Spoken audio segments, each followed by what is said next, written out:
hello.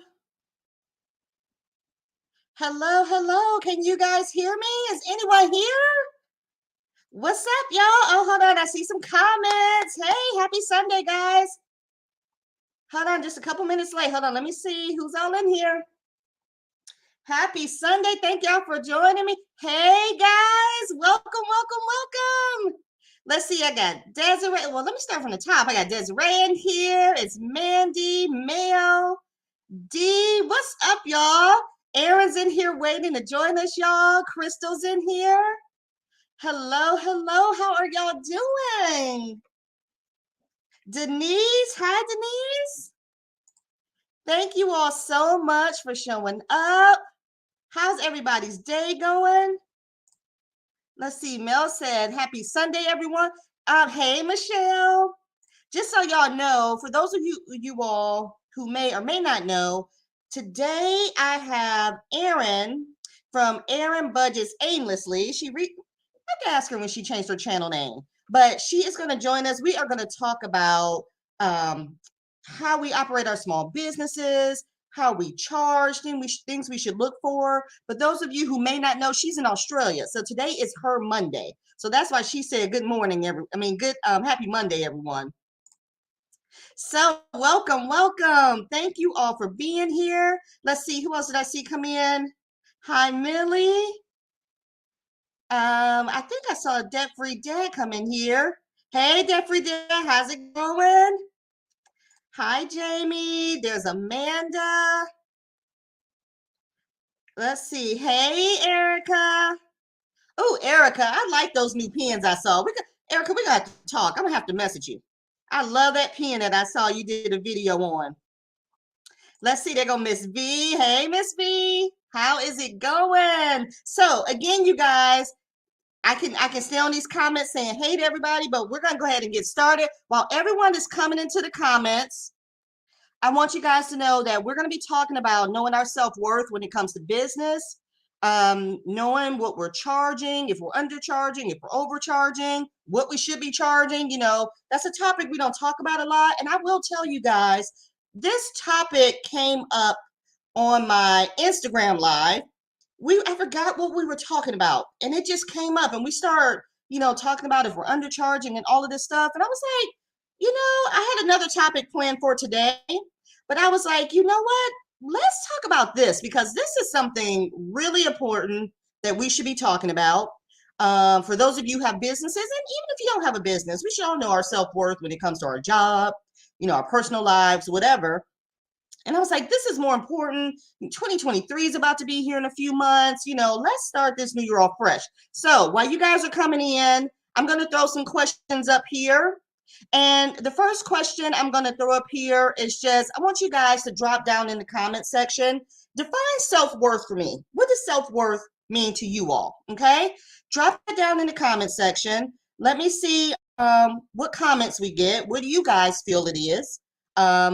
And how important it is. So let's go ahead and let's get that question answered while we got people coming in. Thank you all again for joining me.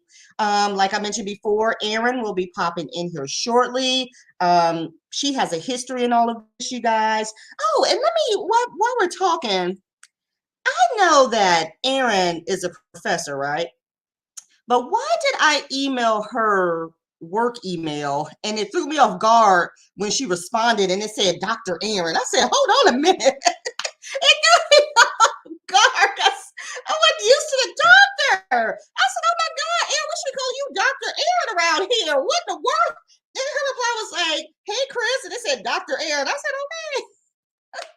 Erin, I'm just messing with you, girl. So let me see. Let's see. Has anyone defined, in their opinion, what they think self-worth is? D said, is that D the celebrity in here? Is that what she said? Like a celebrity? Oh, Reinvent Renee is in here. So let's see. Let's see if we got anyone who told us what they feel self-worth is about. I see a lot of comments. I see everyone saying hi to each other. But I want you guys to, drop in the comments, what do you think self-worth is? What is your definition of self-worth? Okay, let's see what we got here. All right, so I see Miss V says, self-worth is valuing yourself as an individual and also valuing your time. explained it perfectly. I like that. Mandy says self-worth is knowing that your time is valuable. Absolutely, absolutely. Okay, and let's see how you view your personal value is based how you view your personal value based in your own perception. I love it. Hey, Champagne, thank you for joining. Okay, Denise says self-worth is knowing your standards. That is true. And this is, again, this is across the board. This can be in business, personal, your job, anything. That is a perfect description. It's perfect. Desi says, I would say self-worth is how I value myself or how other people value me. If I had a business, pay me what I'm worth. Yes, exactly. And we're going to be talking about that tonight. We're going to be talking about how do you know what you're worth and what you should be paid, and that it's okay. Okay. Hi, Golden Girl Budgets. All right. So let me just bring up here the definition that I found for self-worth.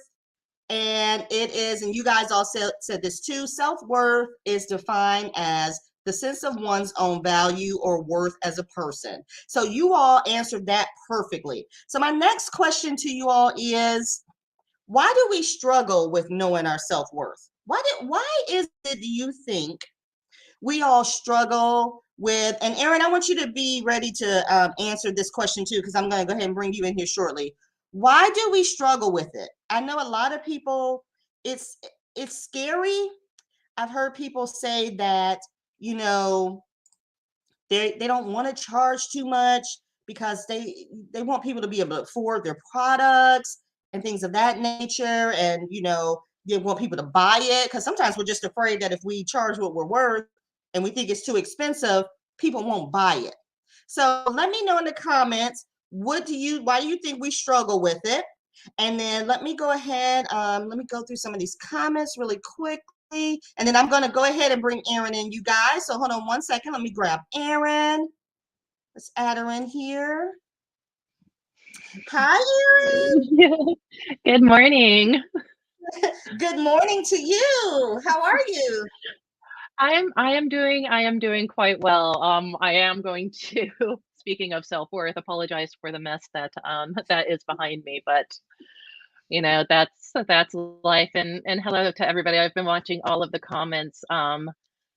Just real quick though, I noticed that Chris, Mommy Trader, there, you just brought her up. That Shalise is here, and can we all just give a really big congratulations to Shalise in that, for going to FinCon and being on Uncle Larry, and her channel is just absolutely taking off right now, and it is Yes, she so just celebrated exciting to see 5,000 this. subscribers. Yes, congrats, Shalise.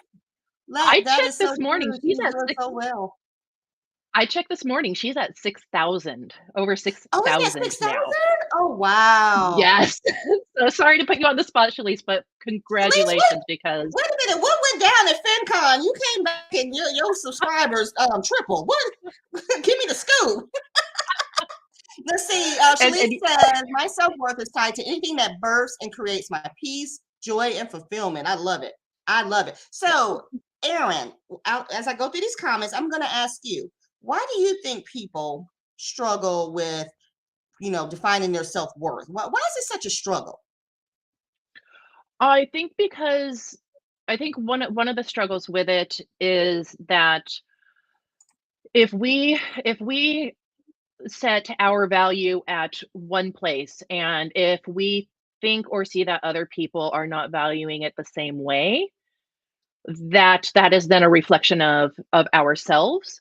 But also, I know we're predominantly women here, and there are gender differences in this. Yes, you mentioned, yeah, I do have the title doctor, so but I don't go around flopping it out everywhere, Okay, which Dr. is also Erin. probably, but which is also that's also a reflection of self-worth. I mean, I ask myself that question all the time. Why do I not feel comfortable enough always saying, actually, no, my title is doctor. Men, for the most part, don't Mm-hmm. have that problem. I also think that it ties into us predominantly as women, as mothers, as well as wives, to where we are givers usually to other people, and we are used to being giving of ourselves, and that if we then provide ourselves that same attention. It's why do we struggle with self-care? Why do we struggle with taking a nap when we're like we should be doing Yes. these other things? That all comes into it. There's some type of a guilt, I think, with that as well. And even though it's loosely linked to self-esteem, so it's not the same as self-esteem, right? I mean, I know a lot of people who have extremely high self-esteem, but they still undervalue who they Yes. are and what they're worth. This is why we have gender pay gaps um in all countries in the workplace as well. It's that we allow somebody else to make those decisions for us, and then finding our voice to do that. We are also, I think, we're also afraid of criticism for that, and being criticized for that, and other people telling us these, Mm-hmm. these potentially negative things about us because we internalize that. And you know standing up and taking a stand on that, and just being like, you don't, you know what, we decide what we wear every day. Well, I think most of us, unless it's a really weird situation. So if we're comfortable with making our own decision about what we're going to cook for dinner, or what we're going to wear, or what we're going to study in university, or what we are going to drive as a car, why are we not comfortable enough also saying that this is the other decision I'm going to make for me, of how much my time is worth, how much I value myself, and where I'm going to draw a line in the sand of not allowing other people to exploit that. Because if you give a person an opportunity to exploit something, they will. Oh They yeah, absolutely will. Givers and takers. absolutely. You guys, for those of you who are just joining us, welcome. This is Erin from Erin Budgets Aimlessly. She has a background in this, you guys. So this topic came about on my Instagram live, and we were just talking about, what to charge and how we feel like we're undercharging. We don't know, our time, what we should be charging in our small business. So Erin has, a background in this. So I asked her to come on and talk to us about it. And I want to ask you guys, who out there has their own business or they're thinking about starting their own business? If you wouldn't mind to drop that in the comment section below. And I just want to go through some of these comments really quickly. Let's see. I saw Jay. Hi, Jay. And let's see. Everyone's congratulating Shalise. Yes, well deserved. Well Deserved. deserved. And she's Hey, got a Kay. perfect comment. She's got a perfect And comment let's that see. she puts in that ties right in. Who? I'm sorry, Aaron. Who had a perfect comment? Shalise, of Shalise? how part of this also goes to her, how much she valued that right there. Okay. Let's see. That's Thanks, a ladies. I perfect. learned how to find the value in my branded network with others so they can see it too. Again, my self-worth and the value and confidence in what I created, and several people notice. Oh, great topic. Thank you, Shalise. Thank you. Okay, so I think these are folks here that say they have a small business. I see a lot of I do's. I do. Dee says she has several. Let's see. Amanda says she's thinking about it. I like how you guys are all doing the hand raise emoji. Thank you so much. Ms. B says, like number 7. Oh, there is a form. Oh, like number 7. Hey, make sure y'all like this live, please, and thank you. Please and thank you. There is a formula for how to charge. Okay. Anita has a Etsy. I saw someone else that I may have missed. Denise says she does. Hey, James. So, okay, so um, mostly everyone in here has a business. So, what I wanted to talk to you about, Erin, and let's go ahead and get this topic started. So, talk Okay. to us about, say I'm an up and coming YouTuber and I like to make, savings challenges, or better yet, I like to make cash stuffing envelopes and I want to open up an Etsy. What are some of the things that I should think about? Because I think that most of us, we just get started with, I want to open up an Etsy shop and I'm going to put this on there.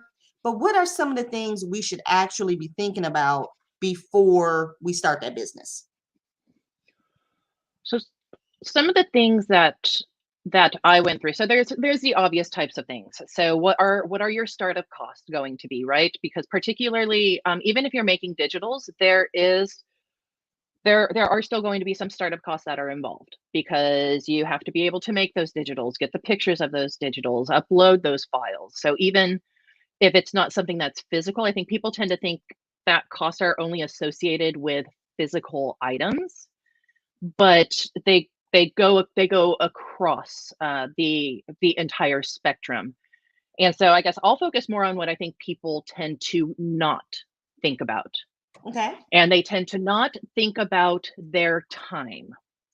They do not Oh, tend to let's talk think about that. about their administrative cost, right? Because Etsy has their star seller program, which you have to respond to messages within 24 hours. You have to do this, you have to do that, you have to have tracking. It's actually in Australia, it's actually quite expensive.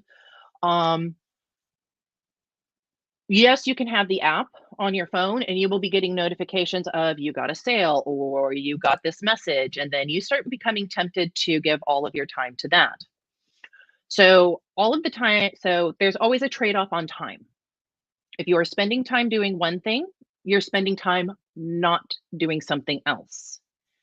And I think time is where people tend to undervalue themselves the most, and they go, "Oh, but it's a, it's a hobby, it's something fun, it's something I like doing in my spare time." Well, do you like spending time outside on the weekends when it's warm? Because you might not be able to do that. And how much is your time worth as well? And some people might base that off of, well, this is how much I get paid to do my work. So therefore, that's how much my time is worth. Other people might say, well, I'm just going to base it off of minimum wage.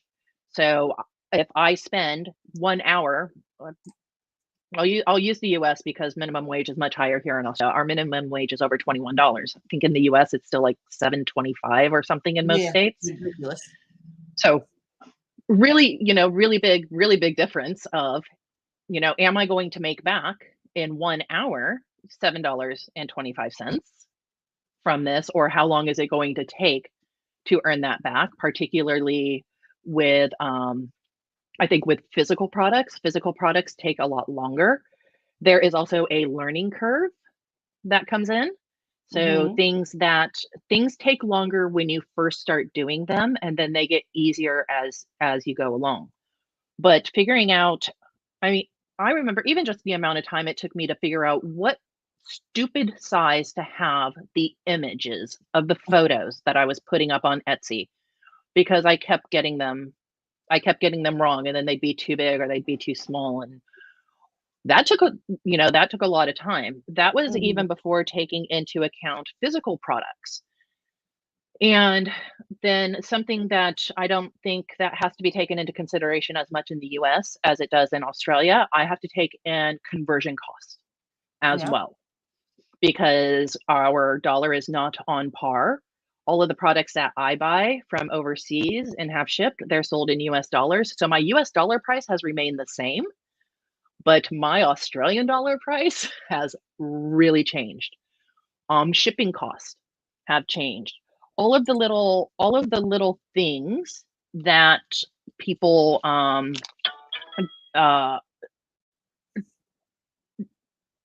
don't learn until later on. The cost of waste. There is going to be waste, even if you are making digital products, and you might go, "Oh, well, I'm just doing something online." You are probably still printing things out to see how they look when it's printed out, or you are cutting it down to see how it looks when somebody cuts it down. You might be cutting it down to laminate it to see how that is going to look for a picture so somebody can put that in there. That's going to use up ink. That is going to use printer paper. That you can go all the way down to that's going to use electricity. All of those are things that start adding up, and people really, I think, underestimate the amount of waste. They underestimate the amount of time. And I think a lot of it is because people don't actually track the numbers and look at the numbers. I'm a number nerd. Anybody who watches my channel knows I am there is not a spreadsheet that I do not love. And I work out spreadsheets on on everything. Reinventing Renee just asked, so how do you spread that time out across your products? I'll get to that if I keep running my mouth, Well, which I tend to do sometimes. But I was going to ask you, Erin, and I hate to interrupt you, but I was going to ask you, fine. how do you're a numbers guru, okay? Most of us aren't, but that's no excuse if we're wanting to start a business. Mhm. Where do you advise we go to find this information? How do we know You, how much to charge for waste? How much do we know is there some place we can go to help us get started? yeah, we're on it right now. YouTube. Well, You YouTube, that's YouTube and true. and the internet, yes. There's also quite a few Etsy shops that sell pre-made spreadsheets. I'm not one Okay. of them. They sell pre-made spreadsheets for that, but I can give you, some general numbers in that, waste, you're probably going to be looking at a anywhere from 1 to 6% of product is going to be waste. And that includes 1 to 6% of your time. Your time is part of the product as well. When you start, you're going to make more mistakes. So you might be upwards of 10%. And so then, but as you get better at doing things, you start making fewer mistakes. As you get better at tracking, so anybody who's cut vinyl, you need to be replacing your blade pretty often. And Mm-hmm. if you start getting to a point where so I know that I need to replace the blade on at least one of my Cricut machines, usually about every month. My other one, because I've got a small one, I've got a big one, it depends on how large of an order. Um, and so because otherwise what happens is you try cutting something, it rips everything up. So now you've lost all of the vinyl, you've lost all of your time, you're spewing a bit as well. You have to redo everything. Mm-hmm. It's really quite annoying. And if you don't realize that it's because the blade is dull, you make the same mistake all over again as Yeah. well, with keeping up with your ink or with your toner, depending on what type of printer. I mean, I've got two different printers that that I use. So when you start, track everything. So if you buy a pack of laminating pouches, how much did you buy it for? What was the brand? It's really easy to set up just a basic spreadsheet of postage. Whew, yeah, postage is, and there's more to postage than just the stamp. Oh yeah, we need But to talk about postage. but what you start doing is if you start from the beginning and you build all of that in, you start tracking all of that. I think another mistake sometimes that people will fall into is they say that, well, as I've gotten better, maybe I don't have 10% in wastage anymore. Now I only have 6%. And then they'll go, okay, well, now maybe I can drop my prices by 4%. No, keep that, because now all of a sudden that 4% is now going into your profit margin as Mm-hmm. well. Understanding the fees. I understand that Etsy does a lot in terms of the marketing and the SEO and everything else for you, but holy buckets, their fees are getting up there. And I told you, Now I've got a, I'm sorry, I don't mean to interrupt you, but let me stop you right there, because when we get into the fees, we're referring to Etsy. So I do have two questions about that. So if you are on Etsy, and if you are, shame on you, you should be on For the Creator, but that's another topic. I'm a But recluse. if you are on Etsy and you are getting fees, paying fees, do you calculate that in your expenses as well? Yep, I Absolutely. absolutely do. Yes. Okay. Fees from any, because that all falls underneath an operating cost. It's all Okay. part of the cost of operating your business. And so anytime I put up a listing on Etsy, it is going to cost me 20 cents US, which is 30 cents Australia. On top of that, I have to pay GST, so a goods and services tax. So I have that built in. Anytime you have a sale, so and it's probably the same. everybody takes a percentage. It doesn't matter what platform you're on. So unless you're, even if you're at a at a marketplace, there's still going to be if somebody's using a debit card or something. And so, like I said, I'm familiar with, Etsy. So Etsy said, fees are also high on Shopify. You also have to pay a monthly fee, even if you don't have any sales. Etsy has this really sneaky fee that they hit you with, and that is for advertising costs. Hey, Marlene, my Marlene weenie. Sorry. Even if you are not paying for ads on Etsy, they will advertise for you, and they hit you with a whopper of a fee. It's something like, I think, 15% until you hit a certain amount, that they will take, because they advertised for you, even though you didn't ask them to do that, and you cannot opt out of it.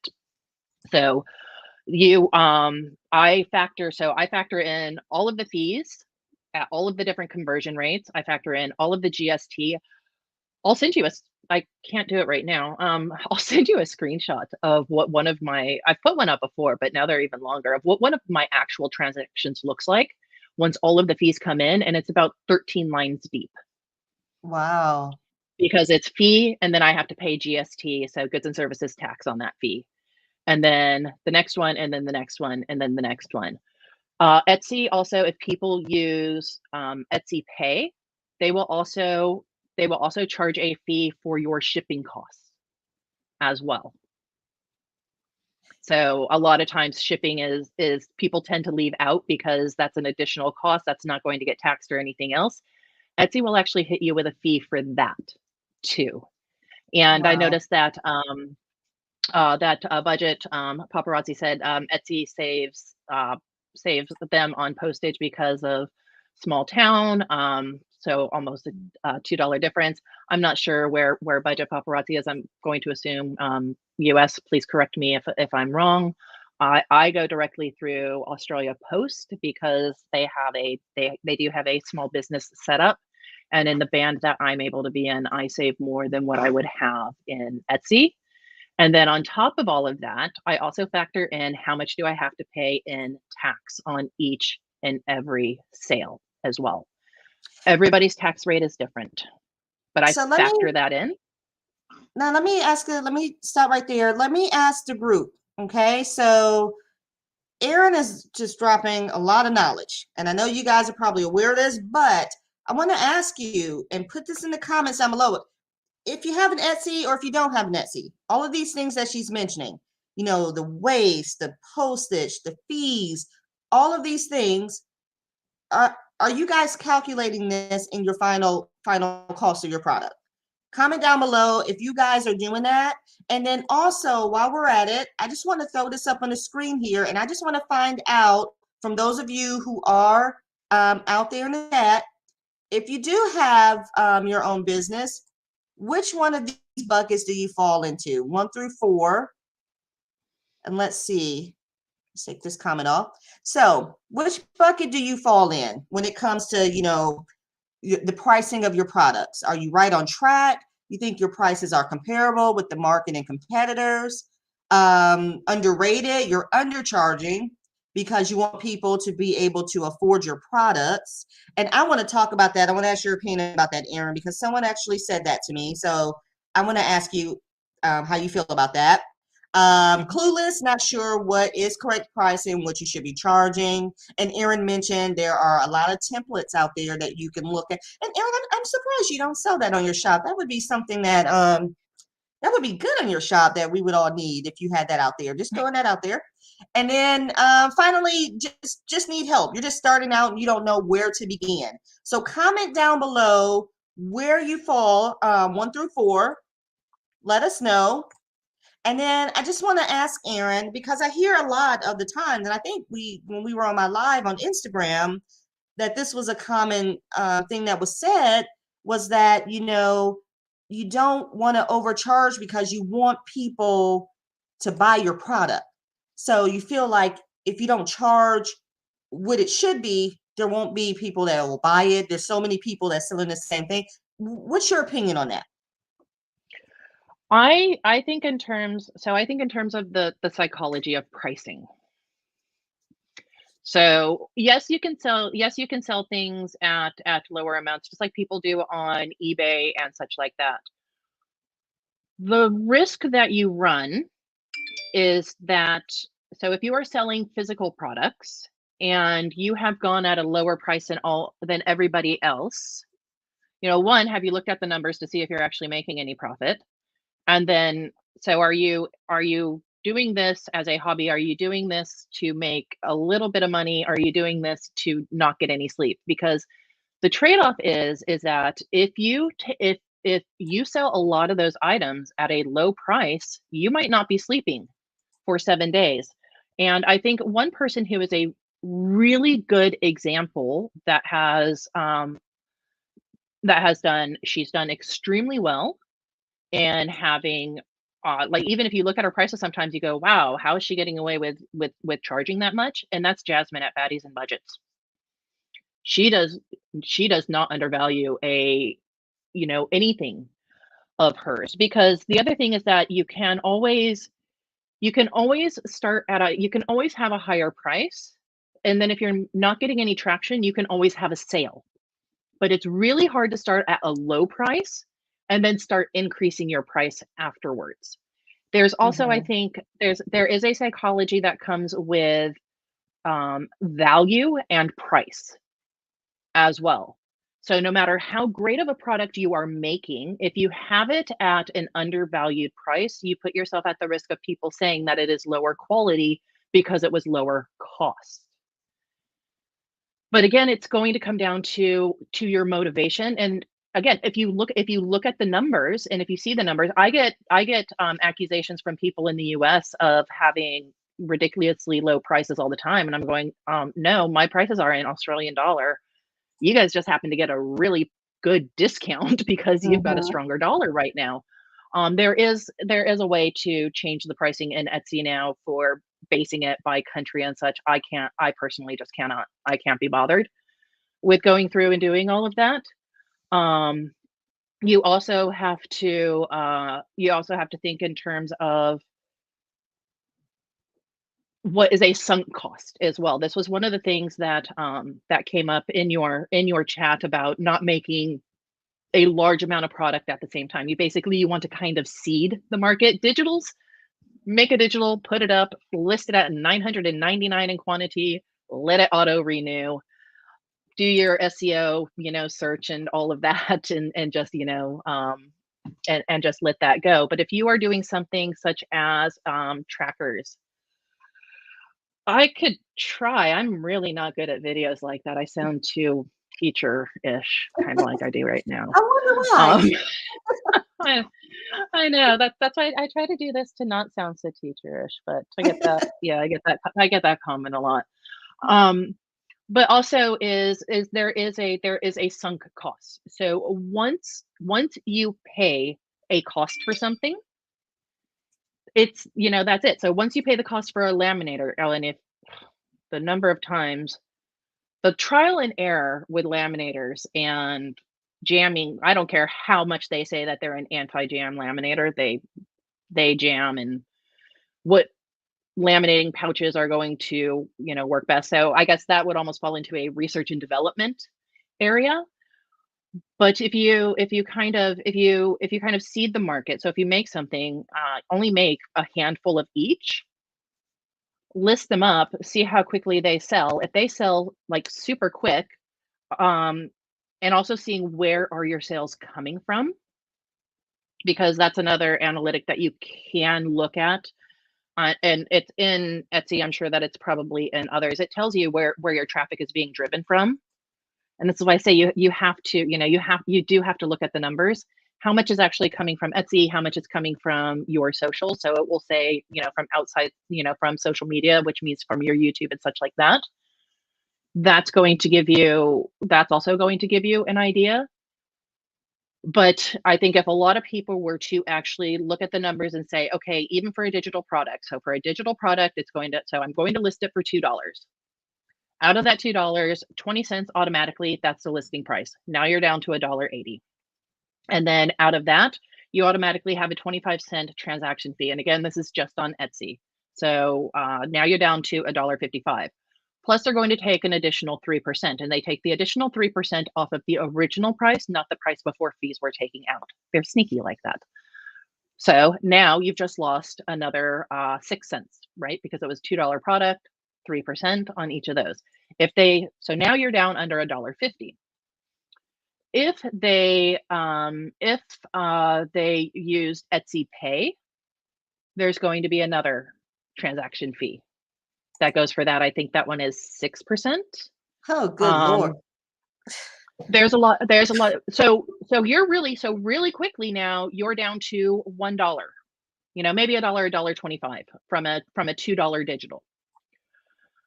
And then I hear you, Erica.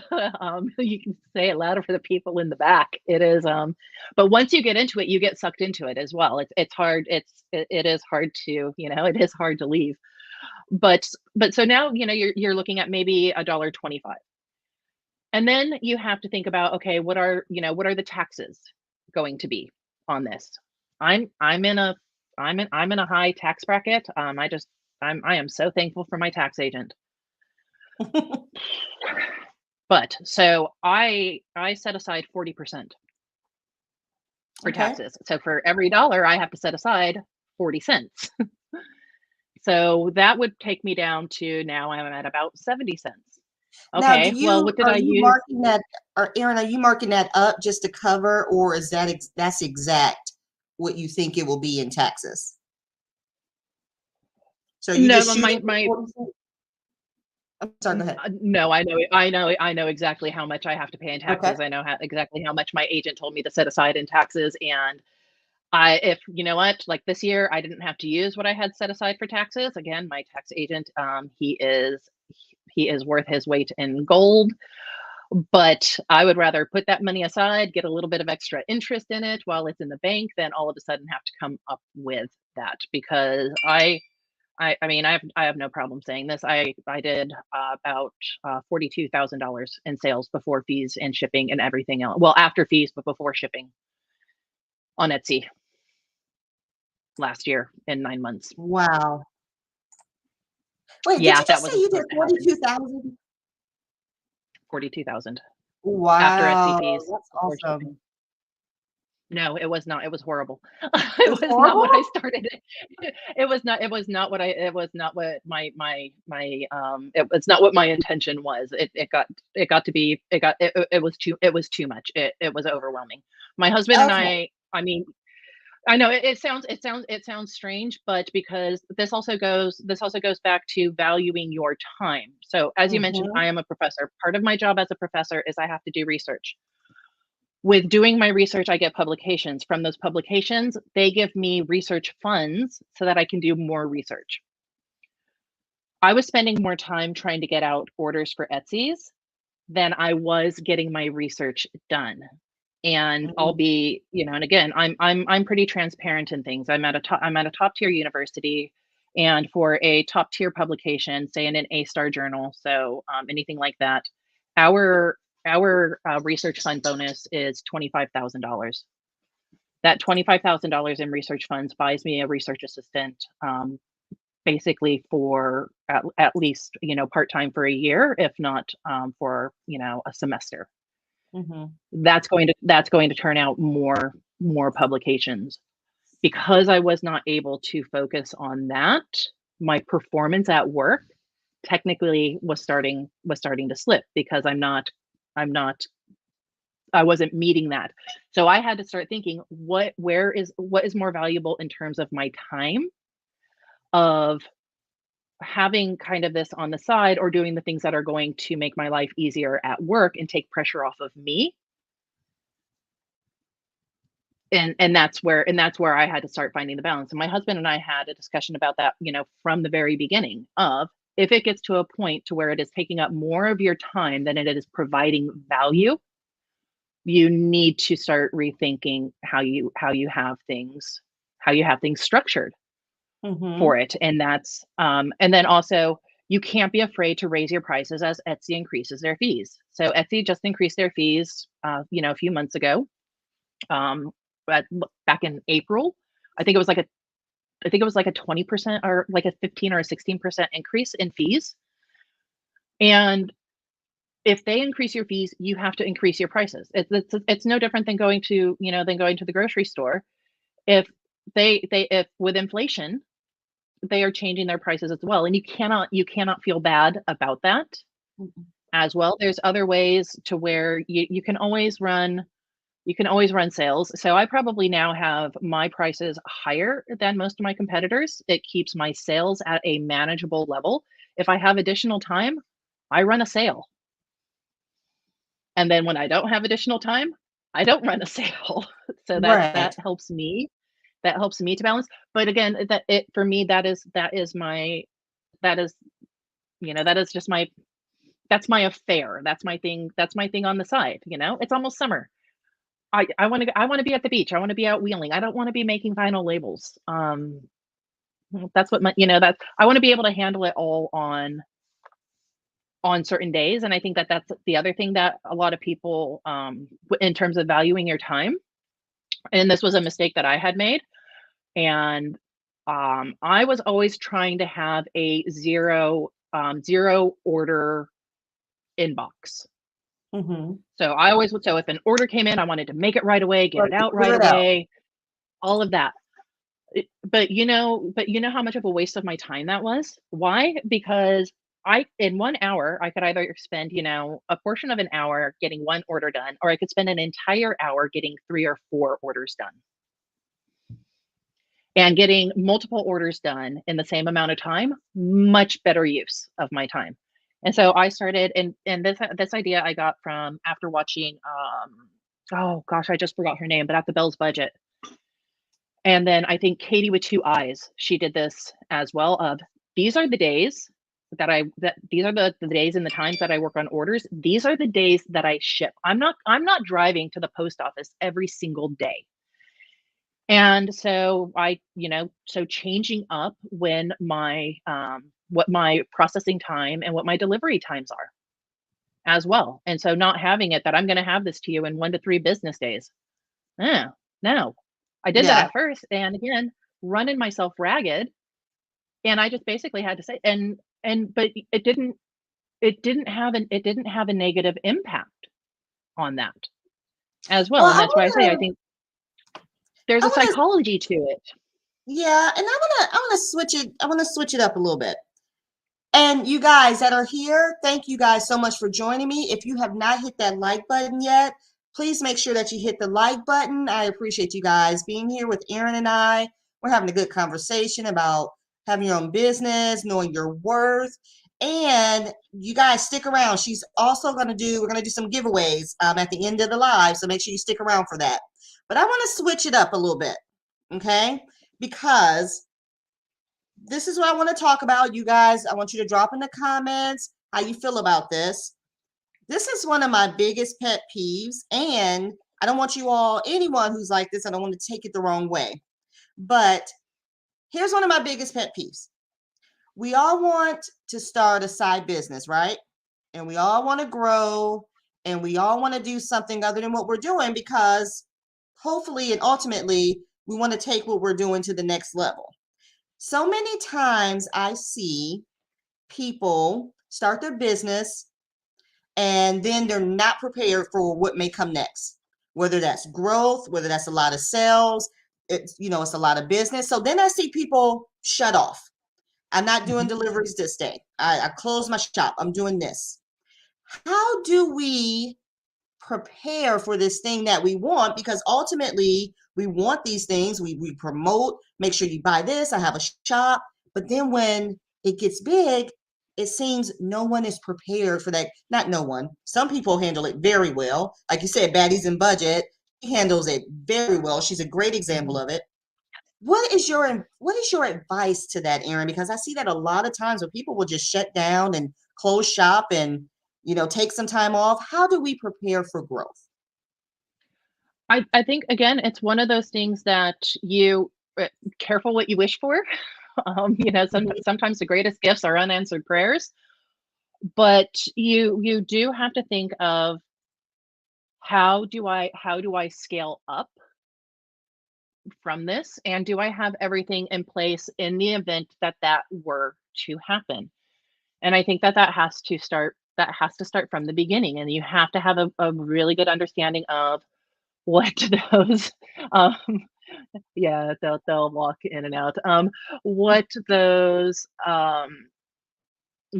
understanding what those costs are. And I know people are always like, "Oh, but I don't like numbers." Well, if you don't like numbers, you shouldn't be doing a business. You need to I'm not saying that you need to have, your full financial, predictive modeling and such, but you do need to be able to know what the numbers are. We're budgeters. We budget everything. We know down to the cost per ounce of a can of corn. So if you can do all of that for your grocery shopping, if you can track all of your expenses for your grocery shopping, and if you know how much more you're paying for a head of lettuce now as compared to before, it is the exact same approach to this as well, right? If you are going to expand your family, you're thinking about, oh, how much more am I going to be spending in food a year from now when I have now two teenagers? You're thinking, right? If you have a 5-year-old boy and an 8-year-old boy, you know that in 4 years your grocery cost is doubling because one of them is going to be a teenager and teenagers eat. And when you have two of those, so it's all of those exact same principles that we apply to budgeting and preparing for changes in our households and our families and everything else. Exactly the same when you're thinking about a business and a small business and such as well. And if you have that put in place early on, the other thing I would say probably the one big challenge with planning for growth, particularly if you are doing physical products, is keeping up on your stock and being able to get your orders, which again I think is easier in the US as compared to Australia. But are you going to be? And I'm lucky in that my husband, his background has always been so he's a numbers guy too. He's a data analyst, input and quality control, comes from a logistics background. So when it came time to when wanting to do an army guy has, you're you're shopping every 2 days, Amanda. Um, but he knew all of the logistics for ordering and customs and how to keep, like, so for me, how to keep any orders that I do under a set amount so I don't have additional taxes and duties that I have to pay to Australia. Working with my suppliers of actually having a lower price on what the cost of goods was and a higher price on what the cost of shipping was and such in that, because that's the other thing is if you think, okay, I'm going to like my zip envelopes, I order my zip envelopes 3,000 at a time. Do you really? Yes. I've sold a lot of envelopes. Um, but that's but we know now exactly, it's because he knew that process. And how do we ensure that they were going to take care of the customs paperwork and the customs declarations, and they were going to take care of the delivery and everything once it got here to Australia and such. That's a whole nother side. Now in the US, a bit easier because there's a lot of wholesalers. So even Alibaba does have like warehouses and distribution centers that are in the US, so you're able to avoid all of that. But those are additional considerations to come in if you are going to be ordering in large quantities from overseas for then reselling. How do you go about negotiating with suppliers? Again, that was one that I left up to my husband just because he has more experience in Mhm. that. And so we work together with that. How do you find a supplier? How do you counter an offer that they Yes. make? You never take the first offer. You let them, give you a quote, and then you come back with what your counter offer is, and then they'll come back and you guys will meet, you guys will meet somewhere in the middle. So the negotiation process of even prices of wholesale items.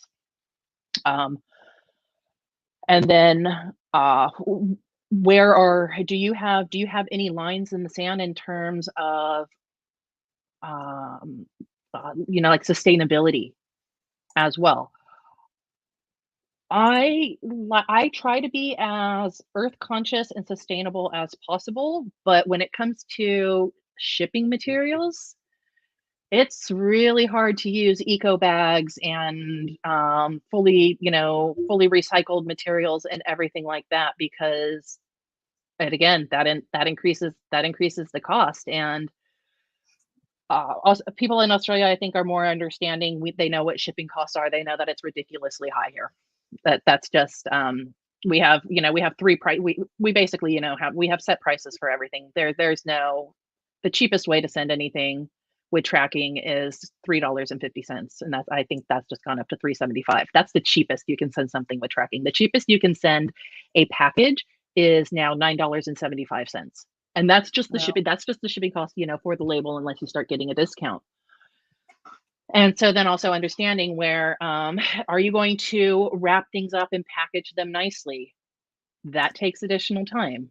And there's Yes. one thing if you watch people's prepare orders with me, and if you go back to when they maybe first started and they only had a few orders to then now where they have a lot of orders, a lot of those extra we still do extra extra things. And we reuse our waste by if we maybe had a misprint on something, those stickers or that tracker, all of a sudden that's a free gift that goes in, so that we're at least repurposing it some way for it. How But important how important do you think pretty packaging is? I think Honestly. I think people like that little bit. They do like that little bit extra, right? It makes it's like, ooh, yay. But in Ooh. terms of but in terms of the amount of time, and if you have people that can help you out with it, so like if you have kids and such, they're great. They are great for helping out with that. My son is not going to come out and package anything, and if he does, I'm not sending it to anybody. I tried to have my husband help me once, and no, I'm just like, you are not allowed to help package anymore. Whereas I'm very much I like I like to try to make things look I like to try to make them look nice. So I'm not just, whacking everything in there, but within reason. And again, if I'm able to find stuff, like I'm looking for clearance sales all the time. So if I Mhm. want to use tissue paper, I'm going to try and find the lowest possible price. Now it might not be purple or white. Like I think right now I've got like a turquoise blue, but you know what? It was like 1,000 sheets and I got it for $2. I'll use it You know, because you're a true testament of you don't put you may not put all the frills and frilly into it, but you also made $42,000. So it's kind of like, is it is that additional cost worth it? Now, yes, it's pretty and you want people to feel good, but you're also an example of you don't do all of that and you're still able to make the sales. So is that a cost um you could cut? yeah, and it's one of the things that I have cut back on. And I do want to say that with that amount of sales, I pay all of my shipping outside of Etsy. So I had I think $16,000 that I paid just in shipping cost, because shipping to the US is like, a lot of my orders actually come from the US because you're able to get my stuff cheaper because of the conversion rates. All you have to do is, wait an additional 3 weeks for shipping to get there. Um and so I think that I've kind of found a balance now of how to keep it simple. If it is a really large order, I do extra for a large order. So Mhm. anything that's over $100, I do a bit You extra, put a and I little do get something quite a into it. few. Yeah, because I mean, $100, but if it's something like where it's just, one, just one item, and that's the other thing, is because the larger the order, yes, it's going to take more time, but you're also going to have a larger profit margin on it as compared Mhm. to a smaller one. But I mean, even so, I mean, at a minimum, you're still going to, need to have, everybody has these, right? Your resealable bags. Mhm. You're you're going to have some kind of a thank you sticker or something. I do think that you're still going to want to have either just like a small business card, something saying, thank you for your order. I have also now started including, so I don't do a lot of laminated trackers. I just do the ones that I do for note challenges. And I actually got this idea from a person who bought one, and she was like, "What is the best way to use this, and what kind of a marker should I use, and how do I clean it?" And I was like, "Oh, okay." I'm like, "Yeah, I use a Sharpie. Make sure that you give it about 10 to 15 seconds to dry, and then a magic eraser works best to clean it off because it's not messy like nail polish remover or anything like that." And I went, that would be a really good idea to include just like a small sheet of paper of maintenance and Mhm. care, Yeah. because I think they actually care more about the maintenance and care. So how do I maintain this now that I have it? Mhm. So those, and that's, something that I can outsource the printing for that, because that's the other thing. Whatever you can outsource, I learned that from Jasmine at Baddies and Budgets. I don't do a lot of printing. I don't do the laminated trackers, or well, I do some, but even the ones that I do, I outsource the printing. It goes to Officeworks, which Okay. is like Office Depot that you guys have. They do all of the printing for me, and then I do the cutting and the rounding off and the laminating. So I no longer have to be utilizing my printers and paper and such for that, That's because very when smart. I calculated it out, it was more cost effective. That 100% got that idea from Jazz at Baddies and Budgets. Jordan Budgets, she does that as well, where she outsources a lot of her printing. I think she even uh, has stopped with the laminating and such, or that's something additional for that. So I would say though, if you are sending anything to anybody and you know that they're going to be doing an unboxing, do the frilly stuff if possible. um Yeah. If someone's done an unboxing, or if you're yeah, sending or them if to it's someone, to share, but good yeah, thing. or if you know the person, or if there is something that jumps out at you in their order. So I had, I recently had an order. She's gotten into the Pan Pacific Games for sport, which is it's it's not like the Olympics, but and I just additional, because one was for Pan Packs and such, and I just put an additional note of good luck, good luck in the games. Definitely rooting for you and your team.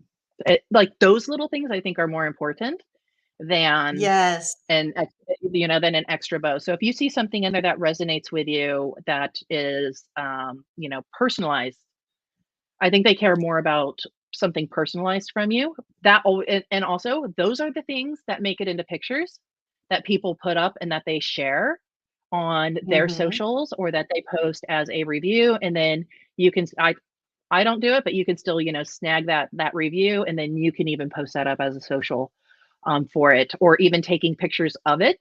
I personally, I mean, I don't post up pictures of people's orders until they get them. I like them to be surprised, and then after that, I'll do stuff. So I think that, there's different ways that you can personalize something that's more than just kind of the pretty packaging.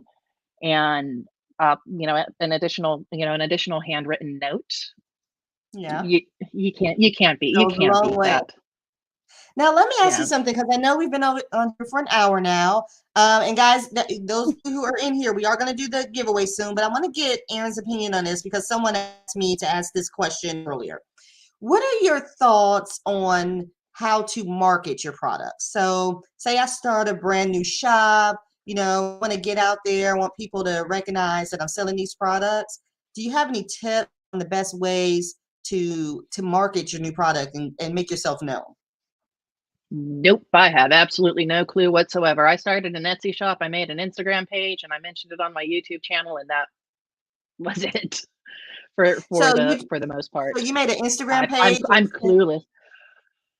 Yeah, that's actually because you had mentioned, about the name change, and that's actually why I consolidated the names between my Etsy shop and my YouTube channel. So my Etsy shop had been Budgets by the Beach, and my YouTube channel was Erin Twibbles Around Aimlessly. I just combined them both into Erin Budgets Aimlessly.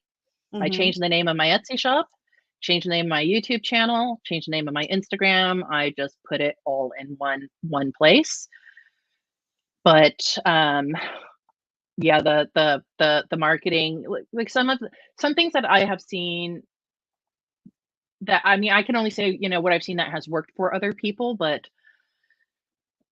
I don't pay for ads. I never paid for ads on, I think I tried paying for ads on Etsy for like a month, and I was just like, oh no, that's just costing way too much. So I don't, yeah, I don't do, I personally don't do any of that. I know people that do, are a lot more consistent in terms of their branding. I think that, I guess when I think of myself as a consumer, Mm-hmm. what do I like to see? Um, so I do a lot of giveaways, because whenever I make a new item, I have to make something up so that I can take pictures of it. Yeah. And so now whenever I make a new item and after I've taken the pictures, I give away the item, because I don't need it. If I have something that has either gotten returned or I stuffed up, I talking about waste of, printed something in the wrong font or the wrong vinyl, or the wrong font and the wrong vinyl at 3 o'clock in the morning. And then, I think also I think reviews is important, because I look at reviews. I look Yeah. at, I look at feedback. I look what people have to say. I take the snarky reviews, because I've got quite a few 1-star reviews myself of things. I take those with a grain of salt. I look at everything in terms, of as feedback, but marketing, So I'm for not those of across the you board. But guys, again, think of the psychology of consumerism. Think of yourself. mm-hmm. What draws you? What gets your attention? The same as with a thumbnail, and having pictures, or what are you sharing? How much are you networking as well? Yes. Who are you sending free things to maybe have them show on your channel? How many of your own products are you using on your channel? Because that's one of the other things that I've started noticing. Some of the people that I have noticed that do extremely well exclusively use their own products. They never market Yes. anybody else's on their channel. Never. Absolutely. They don't they don't they Absolutely. don't they don't use their competitors, which kind of goes counter to, also saying, "Oh, we're all such a supportive community," type thing. Mm-hmm. Yet, so I use, I I can I still use I support use a you. I'm range just of not using things. your stuff. Yeah, I can watch yeah, your but channel. yeah. So it really comes down to what. Also, I think you have to establish what is your goal. What do you want to achieve? What is your purpose for doing this Mm-hmm. as well? And then again, that is going to add to the value. I said I did not start doing this to make money. I was like, I'm bored. I'm still, on sick leave from work. I need something to do. So Mm-hmm. that's really where all of mine came from.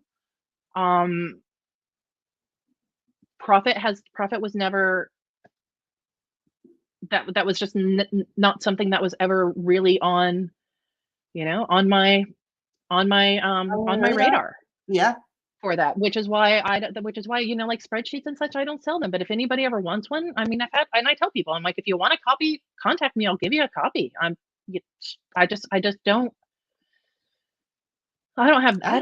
don't have the time for it. But I'm more than happy to help a person out, because that's the other thing is is I also think in terms of my time being valuable. My time being valuable is also me giving my time and to other people as well. Not just my product, but actually having access to me or being able to, talk to me or anything like that. Because and this came up in Marlene's live as well. As not everybody is in the same position to be able to afford things. I've been there where, I mean, none of this existed when I started budgeting back in the early 2000s. I mean, we were just using plain white envelopes, Yeah. and I wouldn't have been able to afford any of this to begin with. So you kind of you balance those two, but you have to know, and this is why I say it's a lot like budgeting. What is your why?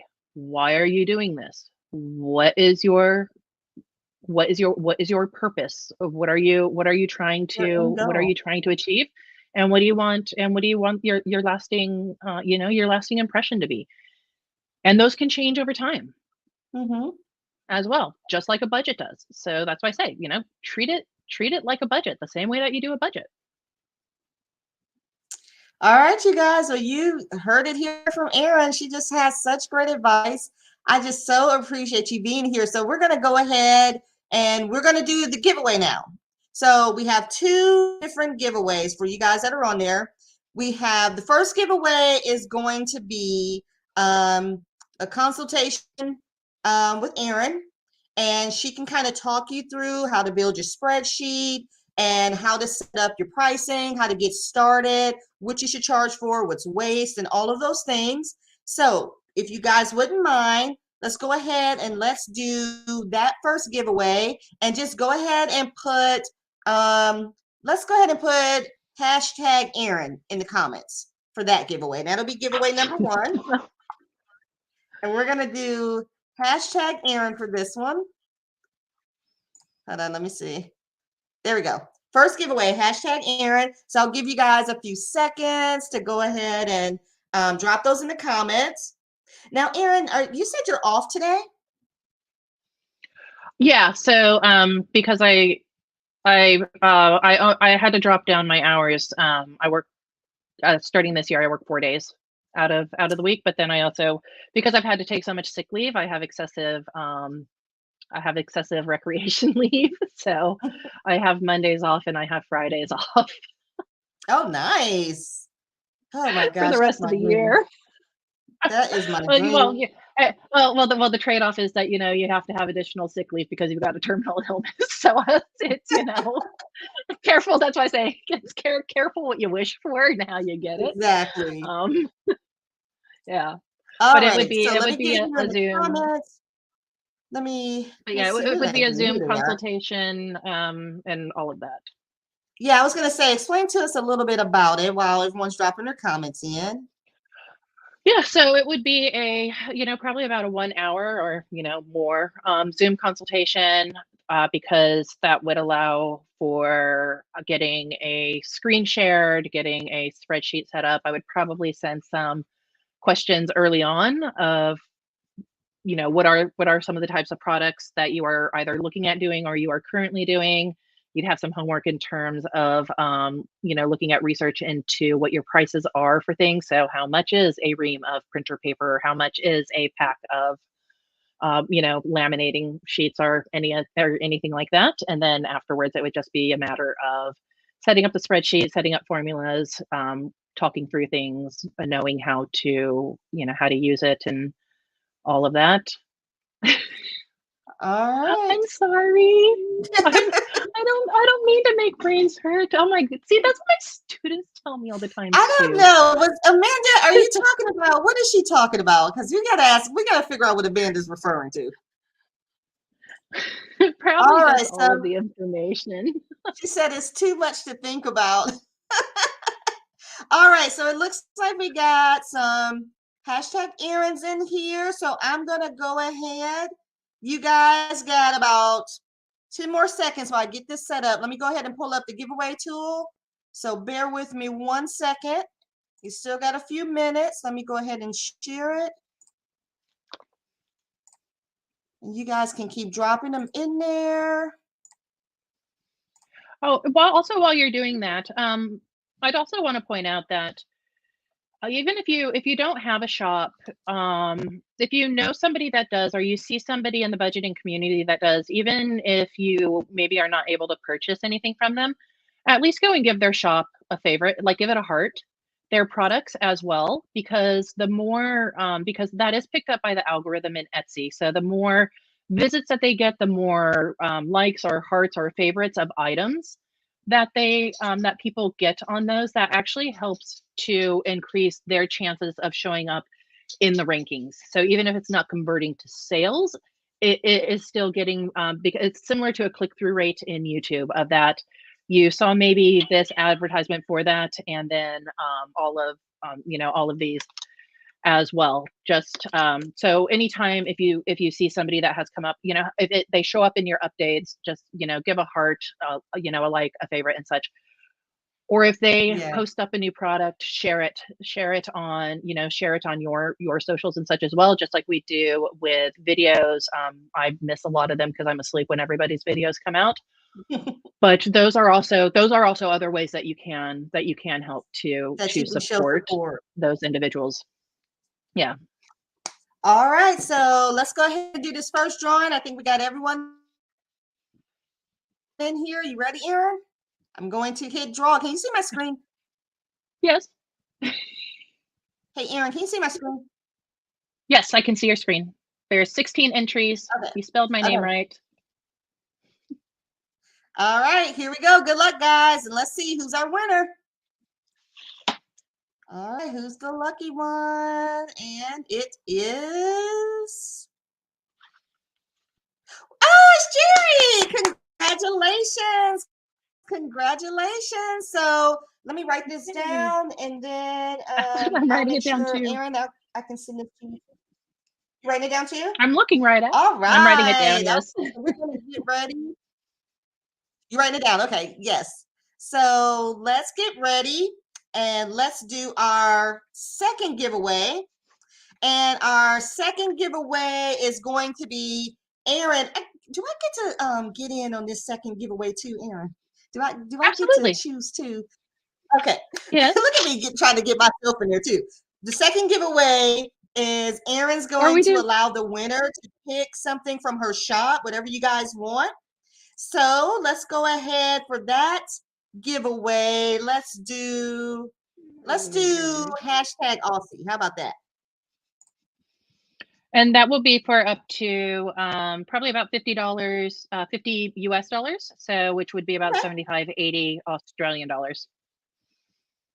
All right. As So well. Here we go, guys. Hashtag Aussie. This is for the second giveaway. So you get to choose anything from Aaron's shop up to $50 US dollars. Okay. So I'll let you guys, I'll give you some time to do that. Oh, and while we're in here, while we're waiting for these guys to enter their comments of that, let me see. I had something that I wanted to show you, Aaron. Hold on, let me grab it. If it's a picture from my past, I am going dark so quick. I wouldn't dare do that. Oh my God, let me see if I can find it. Hold on. Oh my God, that would be so evil if I found a picture of your past. I love it. Hold on, let me see if I can find it. First of all, no, it's not a picture from your past, but are you ready? It's from your favorite place. I took this picture just for you. Blooming onions are not a thing. And girl, we are gonna fight over this. And people do not drink Foster's anymore. It's called 4X. Foster's is not Australian for beer. We have much better. My husband will fight anyone over that, because anybody who has watched a video with my husband in it knows my husband likes a beer. He loves his tinnies, and Foster's is not it. So it is good. It is good that you have your fingers this way, because in Australia doing this is basically, it's the same as the middle finger. So listen, we were on Marlene's live. It was Marlene, Aaron, and who was the other young lady that was on there? That was Taylor from Taylor Louise Budgets. She's here in Australia. And so Aaron was giving us a hard time about how Outback is not, It's you not. don't go to Australia thinking you're gonna find an Outback. Like myself, I'm thinking if I go to Australia, Outback is gonna be good. She's like, it is nothing like that. Nope. So after that video, I was like, "Ooh, I want some Outback," and then we went. I was like, "Let me take this picture for Aaron." That's for you, friend. I love it. Oh my gosh! All right, let me see. Let's see how our comments are going, you guys. Let's see what we got down here. Okay, so I think I'm a little behind. Hold on. Oh, new comments. Hold on, you guys. I'm sorry. All right. All right. I Oh, see some and Aussies in here, but I want to make sure I'm not missing any comments really quick. You still got a few minutes, Aaron? yeah, I got heaps of time. Okay, let My me just dog, one make of my dogs is sure. laying here snoring, and yeah, no, Taylor is great. She actually lives just about an hour and a half from me, so we've Does she actually met each really? other before, and yeah, and her birthday, is on the 22nd. So if you are on this live right now, remember on the 22nd to go and tell her happy birthday. Oh wow, that's my nephew's birthday. That's on a Thursday. Yes. So we got a lot of congrats to Jerry. Okay, so I see my Aussies in here. Let's see what Miss V says. She says, that's why I don't market as much as I need to because I'm not prepared for the growth right now. Yes, you got to be prepared. I tell myself that all the time. And, I started my website for the creator, and I have a lot of nice ladies on here that sell on there. And lately, we've been getting a lot of people from overseas visiting the website. I had someone recently ask how much would it cost to send something to New Zealand, and we've had someone from France and just different countries. So I started thinking to myself, Chris, are you talk a lot about if everyone else is ready? Are you ready if this website thing just happens to take off? So it's something you have to think about. And like you said, what is it that you want from your business? Where you wanted it to go? And that seriously made me think about that, especially that more eyes are on it. So it's something I definitely need to think about. Oh, we got a lot of Yeah, hashtag Aussies in here. All and right, you if you're guys. So going, let me go. Y'all laughing at my picture? I told you. I took that picture just for Erin. I'm telling you, she hurt my feelings. I thought I was going to Australia, and I just knew the Outback in Australia was going to be 10 times better than the one here in the States. I, when you started saying that you were bringing up a picture though as well, I was like, oh, she better not be taking it in front of another different type of establishment. Oh my gosh. Okay, let me go ahead, you guys. Let me go ahead. Let's go ahead and pull up our second drawing. Thank you guys so much for being here. Give me 1 second. Let me pull it up. Oh my gosh, that's so funny. All right, let's share this. Oh, you know what I did think I probably need to do? Let's type it in again. I don't know if I need to do this, but I don't know how to clear it.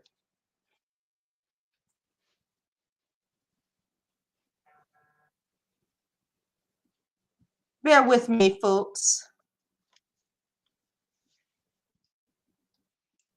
Ew, that maybe wasn't a good idea. Oh, here we go. Okay. All right, now we're going to put our hashtag Aussie in. So if you don't have your comment down there, this is your last chance. I'm getting ready to hit draw. We got a lot of entries for this one. All right, we ready? And here we go. Let's see who our winner is going to be for this one.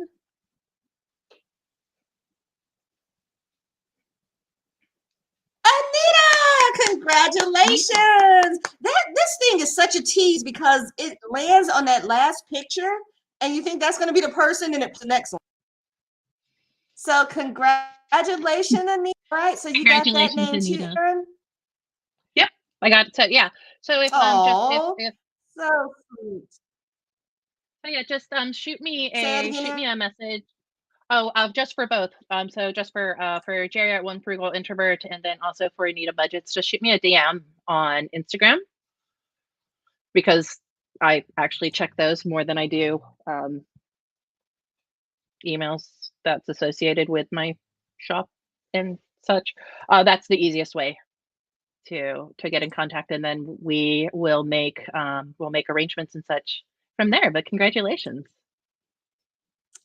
Oh my gosh, let's see. Renee said a full page of notes tackled to the whiteboard in front of my face. Thank you for this live. Oh, Renee, gotta love Renee. Okay, she's talking about Erica doing nails. Let's see. For handmade items, I think it's impossible to be completely ready for a huge outcome. Yeah. And Erica, you better get those pens ready, honey. That's all I'm gonna tell you. You better get them ready because it's coming. and I think that's another thing to also take into consideration. So when you're setting up any type of shop, when you're setting up your FAQs, so your frequently asked questions and such, is be unapologetic in the amount of time that it takes for handmade items, and that handmade items are not going to be, they're handmade. So there might be, potential flaws or something, which is just part of what goes towards it. So utilize those additional resources that you can, like in your descriptions and such like that as well, so that you don't end up having undue pressure kind of, I think, put on yourself. Do not apologize for knowing what your value is and what your worth is. It's exactly just, I think that's kind of the big takeaway, is be unapologetic about your worth. Embrace it, own it, and make sure other people know it as well. It's hard to do. It's a psychological jump. It's a psychological hurdle, but it pays off in spades. It is so worth it. There goes the dog. Well, the other one. Oh my gosh, are they checking on you like, I want to go outside now? Well, they've got free reign, but one is ridiculously needy. The other one just doesn't. He just doesn't care either. He doesn't care either way.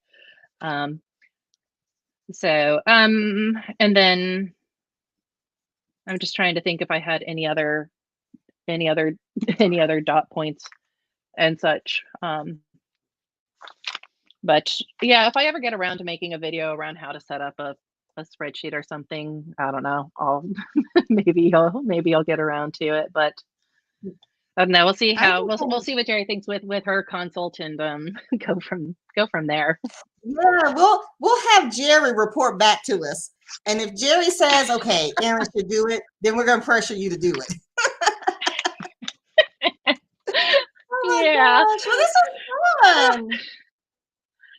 Y'all, if y'all can't tell, I love teasing Erin and just having a good time. So this is my buddy here, and I love teasing her on Instagram too. So I'm gonna make sure I send you that picture too, so you can frame it. I'm so thankful that I finally got to be on with you, because I absolutely love you. It's yours. Oh, I love you just too. so much, I love you too. so much one of my favorite people, because you are so real about things. You are so real about things. It's just like, I just try to. I know that. I know the on a live, players. See?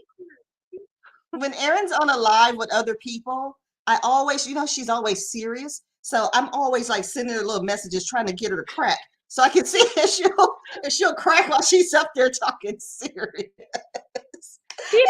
I'm serious. I'm serious usually because I'm nervous. So that's the nervousness part those are the of me. And so I just kind of, fall back. I loved your quick fires. Your quick fires were so good. You should turn those. You should turn those into lives and do those more often. Honestly. Thank you. I appreciate you guys saying that. I think I stopped for a minute doing it on YouTube because it was just so much work for so little views. and the editing and everything. And so I just took a break. But now what I kind of enjoy doing is and you've been on my lives on Thursdays on Instagram. And if you're not following me on Instagram, please make sure you do. So I go live on there every Thursday. And so I try to bring people on there. So that's kind of like my mini quick fire on Instagram. But we just have a good, those lives take a turn.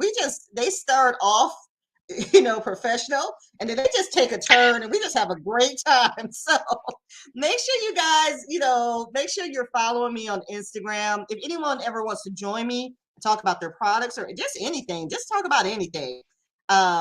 Just let me know because and I do have an announcement because I know we got to go. We've been on here an hour and a half, but I want to let you guys know October 23rd, I'm going to do a live and it's going to be my second annual Halloween bash. Okay. So I want you guys, we're going to have a Halloween costume contest. I want you guys to participate. So that means you got to dress up. We're going to have a contest for the scariest costume, the funniest costume, and the most original. Okay. So mark your calendars, October 23rd. I'm going to have more information about it, but it will be alive. And you got to come on and show your costume so we can all vote on who's the winner. That's coming up. So make sure you guys do not want to miss that. Erin, I want to know what you're going to dress up as, Erin. You know what? Okay. This is gonna sound bad at first, but then I'll explain it. October 23rd here in Australia is Go Topless Day. Erin won. So, but it is if you own a Jeep, you know what it is. It's celebrating the start of the warm weather, and so you take the tops off of your Jeep. You're not out there burning your tatas or anything. So I'm actually going to be at Go Topless Day celebrations with my with three. We'll have three of our Jeeps there that are going to be naked because we'll have mine, my other one that I let my husband drive, and then my son has one. So yeah. Stripper for Erin. God damn it, Marlene. Wait, what did Marlene say? Marlene went there. Let me see. Oh, where's her comment? Let me find it. Is it this one? Oh, a stripper for Erin. Now see, let me see. That's your friend right there. I wasn't gonna bring it up.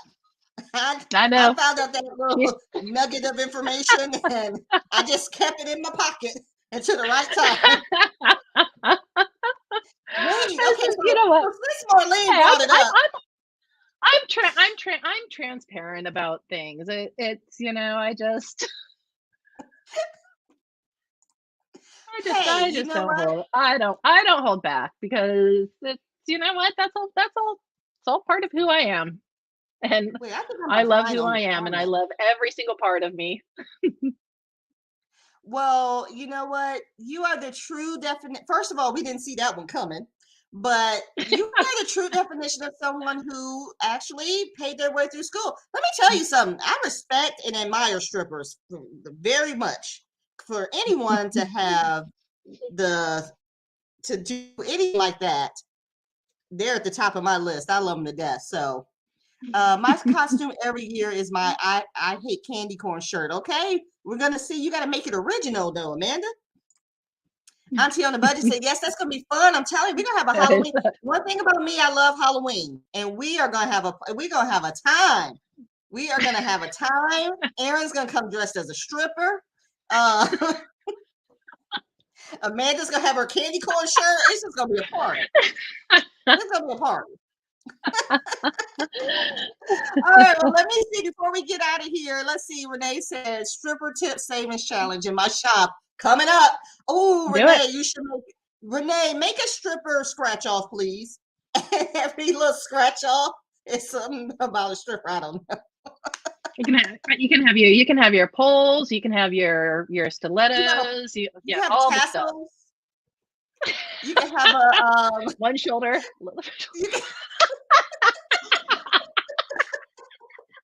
And you know what's so funny? Renee will have this made, and she will have a short about this tomorrow morning. Oh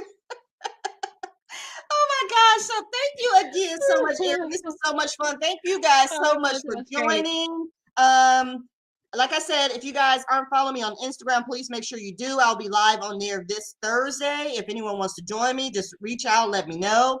But yeah, this was fun, Erin. This was so much fun. We'll have to do this again. We'll have to do a part 2. We can do a part 2. Yes, definitely. All right. Somebody said the P-Valley Savings Challenge. What's the P-Valley? I don't know. I don't get it. I don't get it. Think about it just think for a second. Oh my God. And on that note, you guys, we're going to take off. Y'all have a good night. Enjoy the rest of your week. Thank you so much, Erin. Love you, girl. I love you too. Thank you so much for having me on. Bye, guys.